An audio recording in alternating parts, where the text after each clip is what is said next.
Welcome to Dinkoos kitchen. നമുക്കിന്ന് ഇവിടെ ഒരു മസാല ദോശയാണ് ഞാൻ തയ്യാറാക്കാൻ പോകുന്നത്. അപ്പോൾ മസാല ദോശയ്ക്ക് ആവശ്യമായിട്ടുള്ള മസാല ആദ്യം നമുക്ക് റെഡിയാക്കാം. അതിന് ഞാൻ ഇവിടെ ഒരു 3 ഉരുളക്കിഴങ്ങ്, ചെറിയ സാധാ ഒരു 3 ഉരുളക്കിഴങ്ങ് എടുത്തിട്ടുണ്ട്. ഒരു ക്യാരറ്റ്, ഒരു 4 പച്ചമുളകുണ്ട്, കുറച്ച് വെളുത്തുള്ളിയും ഇഞ്ചിയും അരിഞ്ഞെടുത്തിട്ടുണ്ട്, മല്ലിയിലയുണ്ട്, ഒരു 1/2 സ്പൂൺ മുളക് പൊടി, 1/2 സ്പൂൺ ചിക്കൻ മസാല, ഒരു 1/4 സ്പൂൺ മഞ്ഞൾപ്പൊടി, കറിവേപ്പില, ഒരു 4 സവാള, പിന്നെ ആവശ്യത്തിന് ഉപ്പ്. അപ്പോൾ അത് എങ്ങനെ തയ്യാറാക്കണമെന്ന് നോക്കാം. ഒരു പാൻ ചൂടായിട്ടുണ്ട്. അതിൽ 2 സ്പൂൺ വെളിച്ചെണ്ണ, അതിലേക്ക് കുറച്ച് കടുക്,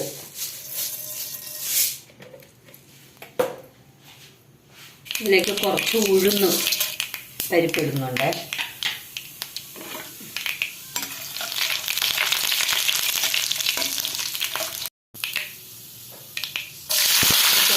സവാള,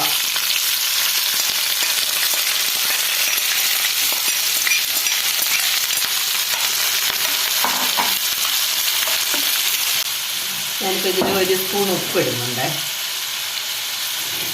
ഉപ്പ് നമ്മുടെ അളവിനനുസരിച്ച് ഉപ്പ് നോക്കിയിട്ട് കൂടുതൽ വേണമെന്നുള്ളവർക്ക് കൂടുതലിടാം.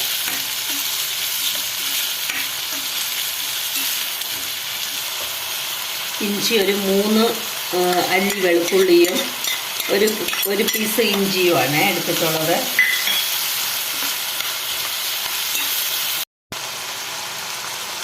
എടുത്ത് വെച്ചിരുന്ന പച്ചമുളക്,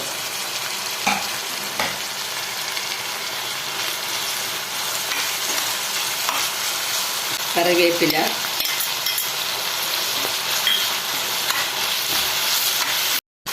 മഞ്ഞൾപ്പൊടി,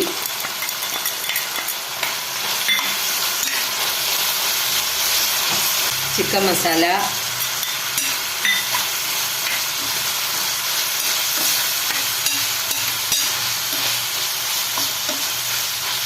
മുളക് പൊടി, പച്ചമുളക് പൊടിയാണ് എടുത്തിട്ടുള്ളത്.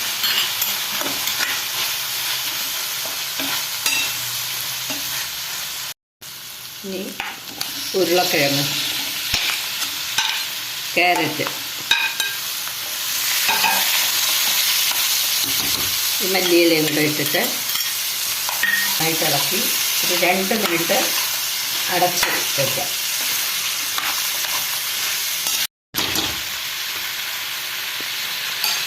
ഒന്ന് അടച്ചു വയ്ക്കാം. നമുക്കിനി ഇതൊന്ന് തുറന്ന് നോക്കാം.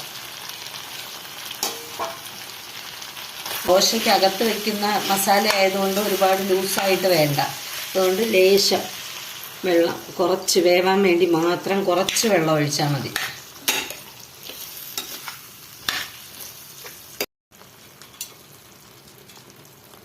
ഇനി അടച്ച് വേവിക്കാം. ഈ മസാല റെഡിയായിട്ടുണ്ടേ. ഇതിന് നമുക്ക് വേറൊരു ബൗളിലോട്ട് മാറ്റി നന്നായിട്ട് ഉടച്ച്, നല്ല വെന്തിട്ടുണ്ട്, ഇത് നന്നായിട്ടൊന്ന് ഉടച്ചെടുക്കണം. നന്നായിട്ട് നമ്മളിങ്ങനെ ഉടച്ച് എടുക്കണം.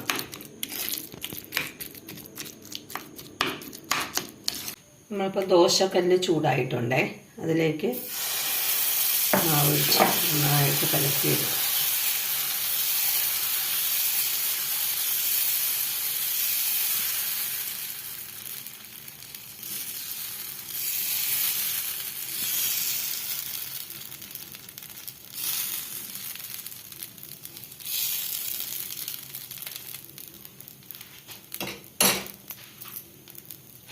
നമുക്ക് കുറച്ച് നെയ്യ്,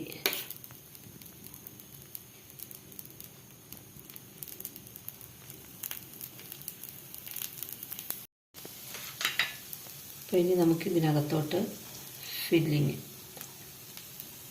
മസാല കൂട്ട് വെച്ച് കൊടുക്കാം.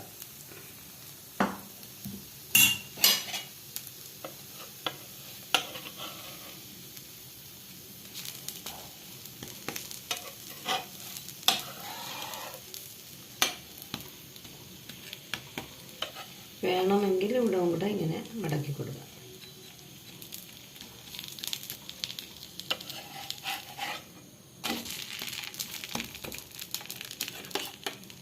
ലേശം നെയ്യും കൂടെ.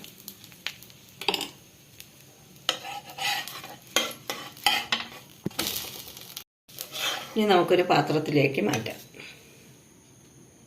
അങ്ങനെ നമ്മൾ പെട്ടെന്ന് മസാലക്കൂട്ടൊക്കെ വെച്ച് നല്ലൊരു മസാല ദോശ തയ്യാറാക്കിയിട്ടുണ്ട്. അതിലേക്ക് ദാണ്ട ചമ്മന്തിയുണ്ട്, മുളക് ചമ്മന്തി, ഉഴുന്നുപൊടി. അപ്പോൾ വീഡിയോ ഇഷ്ടപ്പെട്ടിട്ടുണ്ടെങ്കിൽ ലൈക്ക് ചെയ്യണം, ഷെയർ ചെയ്യണം, സബ്സ്ക്രൈബ് ചെയ്യണം. Okay, thank you.